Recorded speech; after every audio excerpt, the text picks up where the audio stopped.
Build it right, be safe, be competent. This is a different video from me today. In this case, I'm going to show you a how-to. Most all my other videos was based on either concept or principle. I didn't exactly show you how this is done. This one is a little more intricate and you have to be accurate. In order to mount a receiver on here, I need to go from here to there. It starts out with a piece of 4 by 4 1/4-inch angle iron. In order to know where to cut it, I use my yardsticks to cut it to length. I use my yardsticks. Now I need to lay out where to drill the holes. So what happens is, I take my yardsticks, put it on there.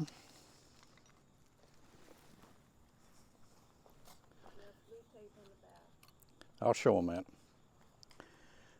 Now that I got my yardsticks on there, take my magic marker. I can't see a pen, I can't see a pencil, but I can see a black magic marker.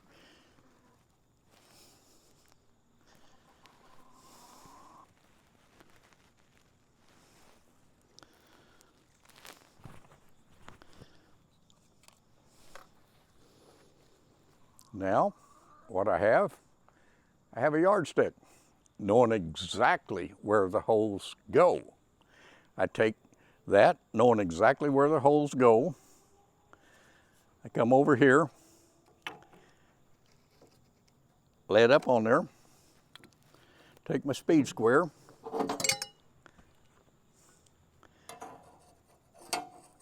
transfer those holes to here. So what you see is,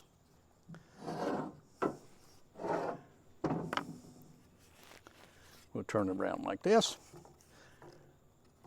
The holes latch perfectly. In other words, that let me know where to drill this hole, where to drill that hole, because I used this method to figure out outside or outside. You can figure out the inside or inside. These holes, used a center punch. I drilled them 1 1/16". I wanted clearance so that whenever I get ready to bolt up, I can get the thing in there. So now I got my angle iron. I've drilled the holes using a hole saw.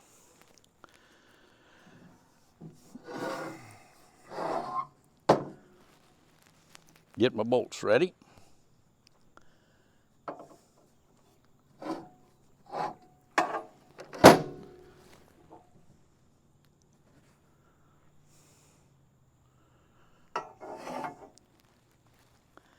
That'd be.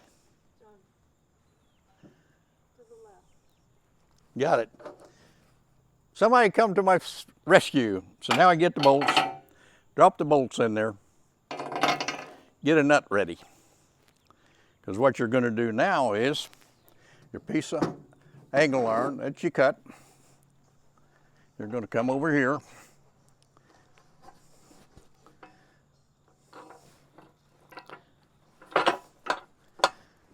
while you're holding there so it don't fall on you.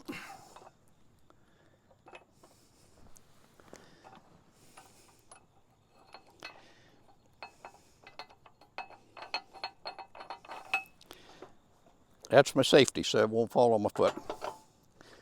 If I hadn't had a nut on there, it probably fell on me already. So, when you go around to the back of this, which she needs to walk around here.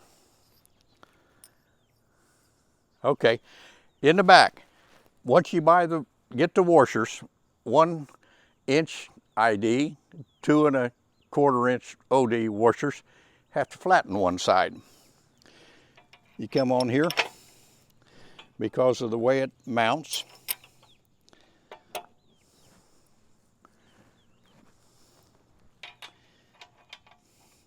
Incidentally, the bolts are 1 inch, grade 8.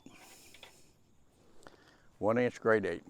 I take my washers, it's flattened on one side. The flat side goes on the inside.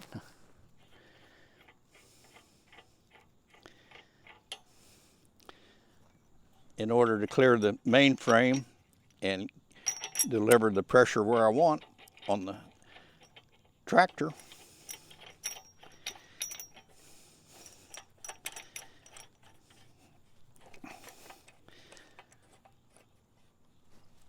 got that little bit of tolerance sitting there by building an oversized hole so you can get this thing on there.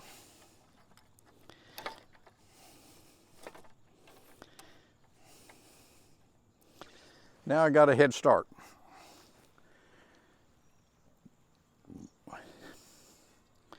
I get my receiver, bring it over here. Get the appropriate hardware. What about the extra piece you welded on?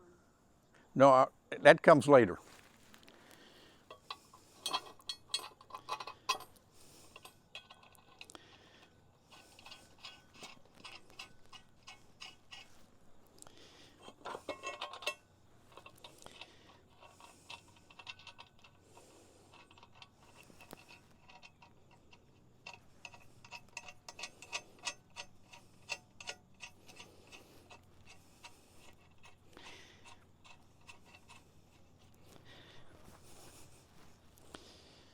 All hardware is now finger tight. What I found out was, once I take my ball mount, put it in the receiver,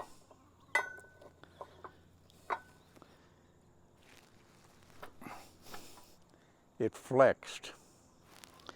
I didn't want it to flex, so I took another piece of the 4x4 angle, put back there, clamped it up,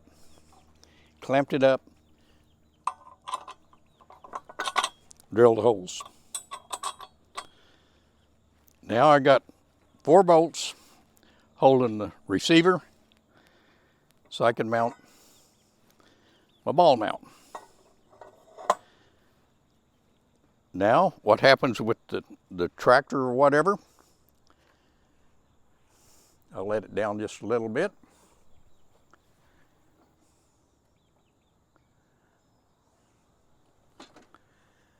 From the driver's seat on the tractor,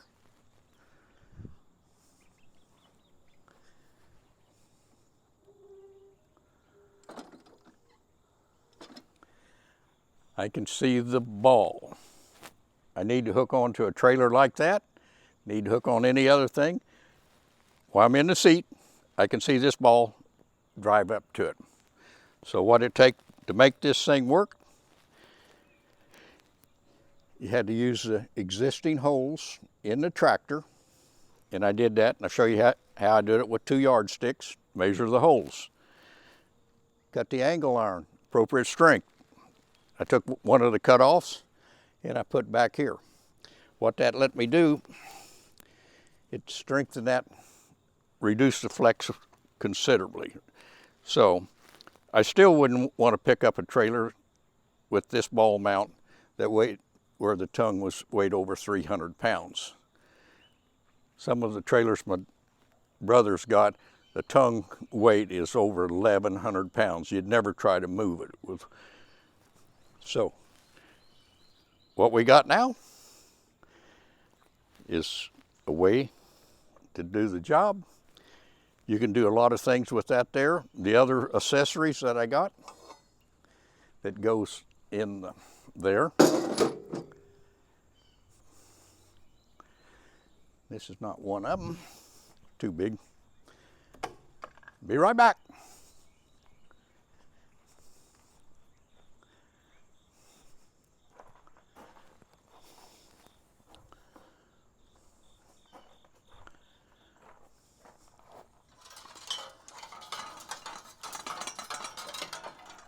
This is one of them that I showed you on a previous video.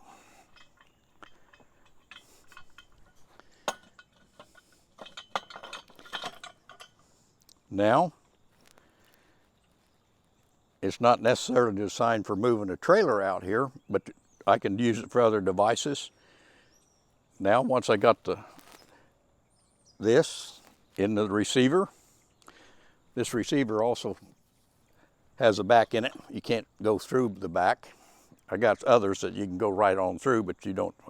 So this way, it gives you a lifting device up high. So how you put the chain on? So Okay.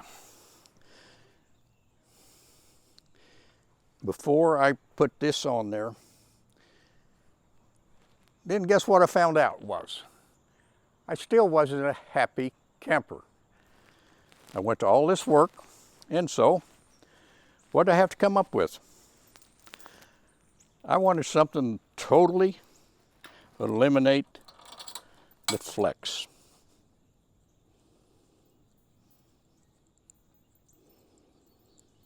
This is as you develop your prototypes,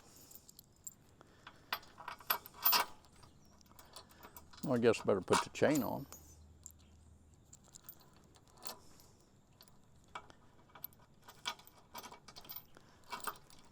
You dropped the ring.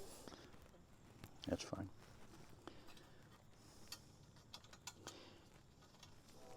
And still trying to find some real tricky hardware, chains, bolts.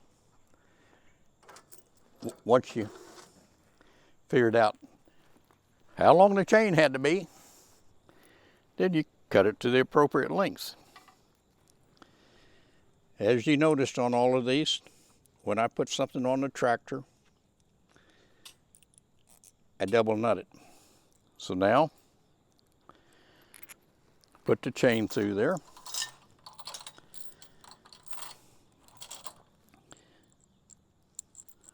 Put it through there. Put a washer on it.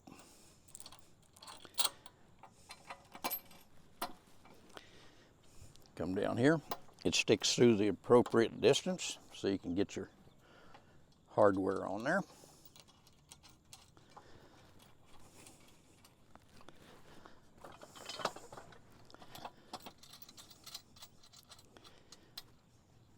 By me putting my knee under there, I preloaded the thing.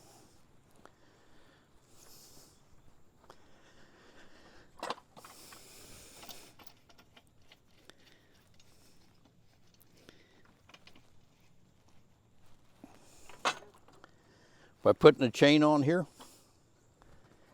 you tighten them up with the wrench. On the flex. Now, this part here, you don't see any flex in it anymore. There's still a little out there. What happens is, like I say, once you tighten that all up, you tighten this up tight, you're safe to hook on to about any trailer you want to shuttle. This right here, like I say in other videos, you can see how I used it. The niftiest thing about this and the time and the effort that I put into shuttling trailers already is paid for because I'm not frustrated trying to get the ball under the tongue of the trailer because I could see it from the tractor seat. Have a good day.